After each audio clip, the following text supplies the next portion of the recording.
Hello and welcome to DM But Group Tuition, a place for all the rankers. આજના વિડીયોની અંદર આપણે લઈ રહ્યા છીએ બોર્ડના આઈએમપી સ્ટેન્ઝાસ જે ખાલી પોએમ 1 અને પોએમ 2ના છે, એટલે કે માય સોંગ અને પેન્સિલ. આ બે પોએમના આઈએમપી સ્ટેન્ઝા આપણે લઈ રહ્યા છે. તો ચલો જોઈ રહીએ. બોર્ડની અંદર તમને પૂછાય છે ક્વેશ્ચન નંબર 16, 17 અને 18ની અંદર પેરેગ્રાફવાળા સવાલ જવાબ અને સ્ટેન્ઝાસ એ તમને સારા એવા માર્ક અપાઈ શકે છે, તો એને બિલકુલ ધ્યાનથી તમારે ભણી લેવા જોઈએ. ચલો સૌથી પહેલાં આપણે શરૂઆત કરીએ છીએ સ્ટેન્ઝા 1 એટલે પોએમ 1થી. My song will be like a pair of wings to your dreams. એટલે અહીંયા જે પહેલી પોએમ જે છે, પહેલી પોએમ શું બતાવે છે કે મમ્મી પપ્પાનો બાળક પ્રત્યેનો જે પ્રેમ છે એના ઉપર આ પહેલી પોએમ હતી. ચલો તો શરૂઆત કરીએ છીએ કે my song will be like a pair of wings to your dreams. પહેલી જ લાઇનમાં એવું કહે છે કે અમારો જે પ્રેમ છે, માય સોંગ એટલે કે મમ્મી પપ્પાનો જે પ્રેમ છે એને સાથે અહીંયા કમ્પેર કરેલો છે. તો my song will be like a pair of wings to your dreams એટલે એ પ્રેમરૂપી પાંખો એ બાળકના સપના સાથે સંકળાયેલી હોય છે. It will transport your heart to the verge of the unknown. અને એ પાંખો શું કામ કરે છે? તો એ પાંખો જે છે એ બાળકના સપનાઓની ખુશી જે છે, બાળકના સપનાઓ સુધી પહોંચવાની જે ખુશી છે એ ખુશીને એક અલગ જ જગ્યાએ, એક અલગ જ ઊંચા આકાશમાં લઈ જવા માટે મદદરૂપ થાય છે. It will be like a faithful star overhead van dark night is over your road. અને બિલકુલ એવું કહે છે કે જ્યારે તમે રસ્તામાં ક્યાંય એકલા પડી જાઓ, જ્યારે તમારી આજુબાજુ કોઈ જ ન હોય, તમને મદદ કરવાવાળું કોઈ ના હોય, ત્યારે એ સમયે અમારો જે પ્રેમ છે એટલે કે માય સોંગની વાત ચાલે છે કે અમારો જે પ્રેમ છે એ પ્રેમ will be like a faithful star overhead. એનો મતલબ એવો થાય છે કે પહેલાંના સમયમાં જો તમને ખબર હોય તો જે શિપ જે હોય ચલાવતા હતા, જે કેપ્ટન્સ હોય, એ કેપ્ટન મીન્સ કે ખલાસીઓ હોય, એ લોકો શું કરે તો દરિયાની વચ્ચે એ લોકોને જો રસ્તો ના મળે તો એ લોકો ધ્રુવના તારાનો સહારો લેતા હતા. બસ એ જ રીતે એમ કહે છે કે ક્યારેક તમે જો લાઈફની અંદર ક્યાંક ખોવાઈ જાઓ કે ક્યારેક લાઈફમાં એવી કોઈ મુશ્કેલી આવી પડે તો મમ્મી પપ્પાનો જે પ્રેમ છે એ પ્રેમ કેવી રીતે આવશે? તો લાઇક અ ફેથફુલ સ્ટાર, એક તારાની જેમ, એક વફાદાર સ્ટારની જેમ તમારી સાથે ને સાથે રહેશે અને તમને રસ્તો દેખાડશે. My song will sit in the pupil of your eyes and will carry your sight into the heart of the things. અને એવું કહે છે કે અમારો જે પ્રેમ છે એ તારી આંખની કીકી ઉપર રહેશે હંમેશા. આંખની કીકી ઉપર મમ્મી પપ્પાનો પ્રેમ હંમેશા રહેશે અને તે સાચા ખોટાનું આપણને હંમેશા ભાન કરાવતા રહેશે કે શું સાચું છે ને શું ખોટું છે એનું ભાન આપણને હંમેશા કરાવતા જ રહેશે. ચલો પહેલો ક્વેશ્ચન એવો છે કે how will the song guide the child in the dark nights. એનો મતલબ કે એક જે સોંગ છે, મમ્મી પપ્પાનો જે પ્રેમ છે એ બાળકને કેવી રીતે ગાઈડ કરશે કે જ્યારે એ એકલો પડી ગયો હશે? તો જરા એનો આન્સર જોઈ લઈએ કેવી રીતે બને છે કે the song will guide the child in the dark nights like a faithful star overhead. Right? Second question, where will the song uplift the child's heart? Uplift એટલે લઈ જવું. તો મમ્મી પપ્પાનો જે પ્રેમ છે મીન્સ કે સોંગ છે એ બાળકના હાર્ટને ક્યાં સુધી લઈ જશે? તો અહીંયા આગળ લખ્યું છે કે the verge of the unknown. આ રહ્યું સેન્ટેન્સ કે it will transport your heart to the verge of the unknown. તો બસ બેઠો જ આન્સર આપણે લખી દેવાનો છે કે The song will uplift the child's heart to the verge of the unknown. અને 18 નંબરમાં find the similar word for the age from this passage. તો અહીંયા એજનું ગુજરાતી થાય છે ધાર એટલે ખૂણો મીન્સ કે વર્જ, અને વર્જ એટલે આ રહ્યું અહીંયા આપણને આપેલો છે વર્ડ VERGE વર્જ. બરાબર? એજનો મતલબ થાય છે ધાર કે ખૂણો, તો આન્સર આવશે વર્જ. એટલે કે the similar word for age is verge. બરાબર છે? ચાલો સેકન્ડ સ્ટેન્ઝા લઈ લઈએ. સ્ટેન્ઝા નંબર 2 એ પણ પોમ 1નો જ છે. This song of mine will wind its music around you my child. અને આ જે મમ્મી પપ્પાનો પ્રેમ જે છે એ હંમેશા આપણી આસપાસ હંમેશા ફરતો જ રહેશે અને આપણને એ પ્રેમ મહેસૂસ પણ થતો રહેશે. Like a fond arms of love. Fond arms of લવનો મતલબ થાય કે હંમેશા આપણને એની બાથમાં ભીડવા માટે, હંમેશા એ ગળે લગાવવા માટે, કે હંમેશા હગ કરવા માટે તત્પર રહેશે અને હંમેશા પોતાના બાળકને કેવી રીતે રક્ષણ કરી શકાય તો એ રક્ષણ માટે પણ હંમેશા માતા પિતાનો જે પ્રેમ છે પોતાના બાળક માટે એ જીવંત રહેશે. આગળ This song of mine will touch your forehead like a kiss of blessing. Kiss of blessing નો મતલબ એવો થાય. હવે kiss of blessing એટલે એક આશીર્વાદના રૂપમાં અહીંયા કીધું છે કે મમ્મી પપ્પાનો જે પ્રેમ છે એ શું કરશે તો બાળકના ફોરહેડ એટલે એને ગુજરાતીમાં કહેવાય છે કપાળ, એ કપાળ પર કિસ કરશે. અચ્છા, કપાળ પર જ્યારે કિસ કરે તો એ બ્લેસિંગ એટલે આશીર્વાદ તરીકે આવે છે.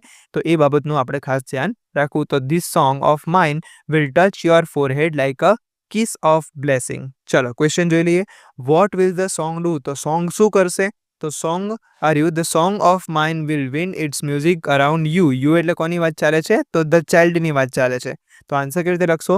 The song will win its music around the child. બીજું, what is the song compared to? અચ્છા, અહીંયા આપણને એવું પૂછ્યું છે કે સોંગને કોના સાથે કમ્પેર કર્યું છે? તો સોંગને કમ્પેર કર્યું છે તો ધ ફોન ડાન્સ ઓફ લવ. કોની સાથે કમ્પેર કર્યું છે? તો ફોન ડાન્સ ઓફ લવ એટલે કે માતા પિતાનો જે પ્રેમ છે, જે બાળકની આસપાસ હંમેશા ફરતો ને ફરતો જ રહેશે, જે હંમેશા બાળકના બાથમાં ભીડવા માટે તૈયાર જ હોય છે, બસ એની સાથે અહીંયા કમ્પેરિઝન થયું છે. આગળ, whom does the poet addresses the song? Addresses એટલે કોને સંબોધે છે. તો આ આખી જે પોએમ છે એ પોએમ કોને સંબોધે છે? તો જરા ધ્યાનથી જોઈ લઈએ. The poet addresses the song to the child એટલે કે ધ સોંગ એ જે આખી પોમ છે એ ધ સોંગ જે પ્રેમ છે કોને એડ્રેસ કરે છે? તો ધ ચાઇલ્ડને એટલે કે બાળકને એડ્રેસ કરે છે. એડ્રેસ કેવું એટલે સંબોધન આપવું. બરાબર. ચલો જોઈએ આગળનો સ્ટેન્ઝા. સ્ટેન્ઝા 3 એટલે કે પોએમ નંબર 2 છે. પોએમ નંબર 2 થોડી કોમેડી જેવી પોએમ છે, કારણ કે આ પોએમની અંદર છે, પોએમનું નામ છે પેન્સિલ. અને પેન્સિલ પોએમની અંદર એવું છે કે એક નાની છોકરી છે કે જે ચિત્ર વિચિત્ર ચિત્રો દોરતી હોય છે, અને એના પપ્પા આ બધી વસ્તુને ઓબ્ઝર્વ કરે છે કે જે છોકરી છે ત્યારે ખુશ હોય છે ત્યારે કેવા ચિત્રો દોરતી હોય છે, જ્યારે એને ગુસ્સો આવે છે ત્યારે શું કરતી હોય છે. તો આ એક મસ્ત મજાની કોમેડી એવી પોએમ છે, તો એ પણ તમારે ખાસ વાંચવી જોઈએ. હું તો બધાને ઇન્સિસ્ટ કરું છું કે એકવાર વાંચજો. ચલો. But when the school master gives her homework, my darling doll breaks the tip of the pencil in anger and the candle of the pencil is extinguished. Extinguished નો મતલબ થાય છે ભૂસાઈ જવું, ઓલવાઈ જવું. Only the smoke remains on the sky of the white paper. તો અહીંયા જે white paper છે એ white paper ને શેની સાથે સરખાયું છે? તો એક આકાશ સાથે સરખાયું છે.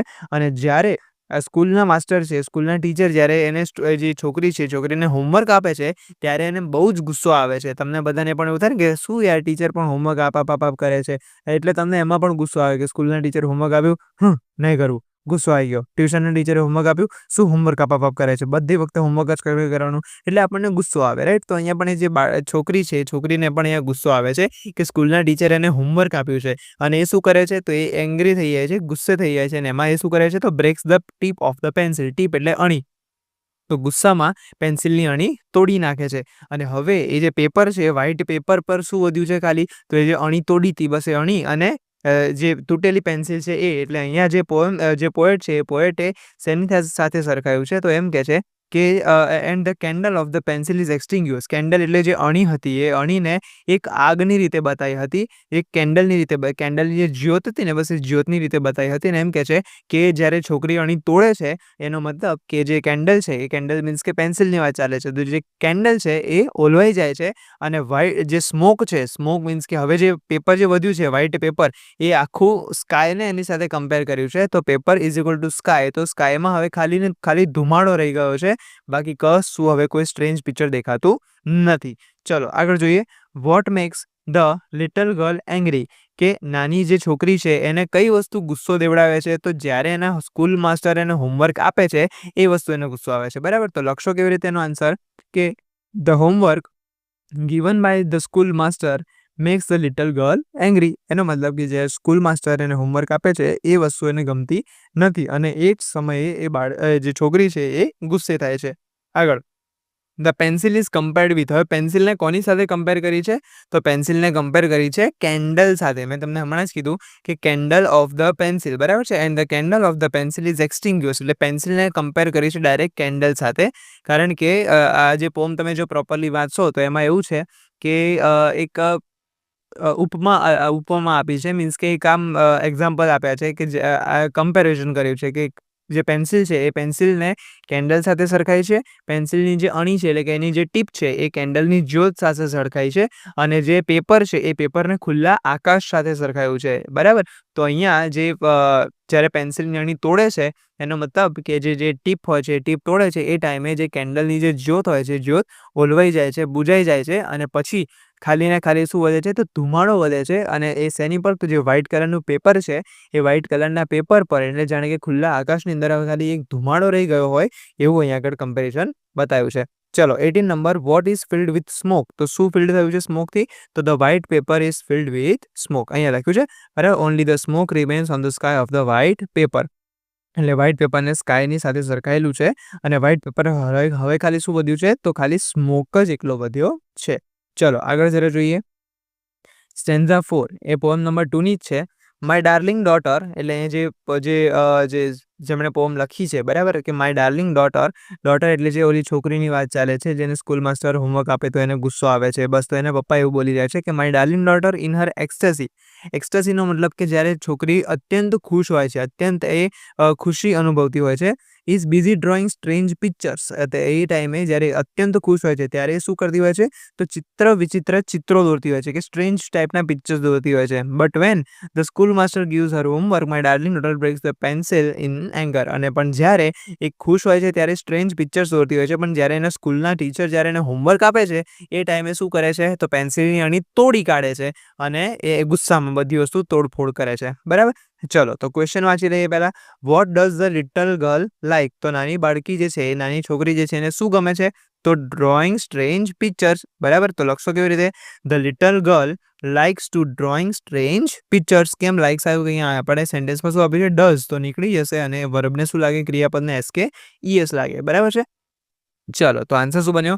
The little girl likes to drawing strange pictures. આગળ, find out the similar word for very happy. Very happy એટલે અત્યંત ખુશી. અત્યંત ખુશી એટલે અહીંયા એક વર્ડ આપ્યો છે, મેં હમણાં તમને સમજાયું, એક્સટસી. બરાબર. શું વર્ડ છે? એક્સટસી. તો આન્સર આવશે similar word for very happy is equal to ecstasy. પછી when does the girl become angry? તો ક્યારે એંગ્રી થાય છે? તો જ્યારે એના શિક્ષક એને સ્કૂલમાંથી હોમવર્ક આપે છે ત્યારે. તો the girl becomes angry van the school master gives her homework. તો જ્યારે એના સ્કૂલ માસ્ટર એને હોમવર્ક આપે છે ત્યારે એ છોકરી ગુસ્સામાં આવે છે. બરાબર. ચલો આગળનો સ્ટેન્ઝા જોઈએ. સ્ટેન્ઝા 5 પણ એ પણ same to same poem number 2 નો જ છે, કે my darling little daughter lights a pencil with a sharpener. Lights a pencil, અહીંયા એક વસ્તુ બસ ખાલી એનો અલંકાર બતાવ્યો છે. લાઇટ્સ અ પેન્સિલ મીન્સ કે પેન્સિલને સળગાવતી નથી, પેન્સિલને પ્રજ્વલિત કરે છે. મીન્સ કે જે પેન્સિલ છે એને કેન્ડલ સાથે સળગાવી છે, એની જ્યોત છે એને ટીપ સાથે, એટલે કે એક કેન્ડલ સળગાવે છે મીન્સ કે પેન્સિલને પ્રજ્વલિત કરે છે, શાર્પ કરે છે એના શાર્પનરથી. બરાબર. એટલે એકદમ અણીદાર કરે છે with a sharpener. The sky of white paper begins two field with light. અને જે વ્હાઇટ કલરનું જે પેપર છે એ પેપરને કોની સાથે સરખાયું છે? સ્કાય જોડે, એટલે ખુલ્લા આકાશ જોડે સરખાયું છે, કે જે હવે એક અલગ જ લાઇટથી કે અલગ જ વસ્તુથી હવે ફિલ થવા જઈ રહ્યું છે, કે અલગ જ લાઇટથી ફિલ થવા જઈ રહ્યું છે, એટલે કે ભરાવા જઈ રહ્યું છે. The black bird flying away with the tree. હવે તમે જો આ કેવા કોમેડી પિક્ચર્સ બનાવે છે, કેવા સ્ટ્રેન્જ પિક્ચર્સ અહીંયા આગળ બનાવે છે. તો પહેલું પિક્ચર એવું બનાવે છે, ધ બ્લેક બર્ડ, એક બ્લેક કલરનું પક્ષી છે, flying away with the tree, ઝાડને લઈને ઉડી રહ્યું છે. બોલો, વિચાર કરો, એક પક્ષી ઝાડને લઈને ઉડી રહ્યું છે, એવું ડ્રોઈંગ એને બનાવ્યું છે. બીજું શું બનાવ્યું છે? તો glasses on the eyes of the peacock. બોલો, મોરને પણ આને તો ચશ્મા પહેરાવી દીધા. બોલો, મોર દાદા બનાવી દીધા આને તો. કઈ વાંધો નહીં. ચલો આગળ. The fire chariot flying in the air. આગથી લથપથતો એક રથ એ હવામાં ઉડી રહ્યો છે. ખરેખર જેને જમીન પર ચાલવું જોઈએ શું છે? ઉડી રહ્યો છે. બરાબર. તો અહીંયા રથની વાત છે. ચેરિયટ એટલે શું થાય? રથ. તો એક રથ, સળગતો રથ, આગવાળો સળગતો રથ એ હવામાં ઉડી રહ્યો છે, ફાયર ચેરિયટ. એના પછી the aeroplane walking on the road. Aeroplane ક્યાં શું કરી રહ્યું છે? તો રસ્તા ઉપર ચાલી રહ્યું છે. બરાબર. હા, જો ધ્યાનથી. તો જેને ચાલવાનું છે ઉડે છે, જેને ઉડવાનું છે એ ચાલી રહ્યું છે. A lion having a conversion with the cow. બોલો, સામે બંને ઓપોઝિટ વ્યક્તિ, ઓપોઝિટ પાર્ટી આવી ગઈ છે, તો પણ બંને જણા એકબીજાની જોડે વાત તો કરી રહ્યા છે આરામથી. હાય, હેલો, હાવ આર, ખાના ખાકે જાના, એવી રીતે. બરાબર. તો lion having a conversion with the cow. તો લાયન છે, સિંહ છે, એ ગાય જોડે વાતો કરી રહ્યું છે. બોલો, જ્યારે એ ગાય એનો ખોરાક કહેવાય તો પણ. તો જબરા સ્ટ્રેન્જ પિક્ચર બનાવે છે. A one eyed sun on the black tree. અને બ્લેક કલરનું એક ટ્રી છે, ઝાડ છે, એની ઉપર એક કેવું એક શું બતાવ્યું છે? તો એક વન આઈડ સન, એટલે કે એક આંખ વાળો સૂરજ એને બતાવ્યો છે. જબરા સ્ટ્રેન્જ પિક્ચર્સ તો રહે છે. કઈ વાંધો નહીં. ચલો ક્વેશ્ચન જોઈએ. What is the black bird doing? તો બ્લેક બર્ડ શું કરી રહ્યું છે? તો black bird is flying away with the tree. બીજું, what does the peacock seems funny? તો પીકોકને કઈ વસ્તુ ફની બનાવે છે? તો peacock seems funny because it has spectacles on his eyes. તો અહીંયા છે ગ્લાસીસ લખ્યું છે ને, ગ્લાસીસ ક્યાં કહેવાયું? ગ્લાસીસ. તો ગ્લાસીસને ઇંગ્લિશમાં સ્પેક્ટેકલ્સ, ચશ્મા એટલે કે સ્પેક્ટેકલ્સ કહેવાય છે, બરાબર. તો why does the peacock seems funny? તો પીકોક કેમ ફની દેખાઈ રહ્યો છે? કારણ કે એ જે છોકરી છે, છોકરીએ પીકોકને, મોરને ચશ્મા પહેરાવી દીધા છે એટલા માટે. બીજું, blank and blank are talking in the stanza. તો સ્ટેન્ઝામાં કયા બે વસ્તુ વાત કરી રહ્યા છે? તો ધ લાયન વાત કરી રહ્યો છે અને કોણ જોડે વાત કરી રહ્યા છે? ધ કાઉ જોડે. તો આન્સર આવશે the lion and the cow are talking in the stanza. બોલો, ખબર પડી ગઈ? તો બસ આટલે સુધી આપણે રાખીએ છીએ. આટલા સ્ટેન્ઝા પહેલું અને બીજી પોએમમાંથી જે આઈએમપી સ્ટેન્ઝાસ છે એ આપણે આ વિડીયોની અંદર લેવાની કોશિશ કરી છે. આઈ હોપ તમને સ્ટેન્ઝાસ ખબર પડી ગઈ હશે.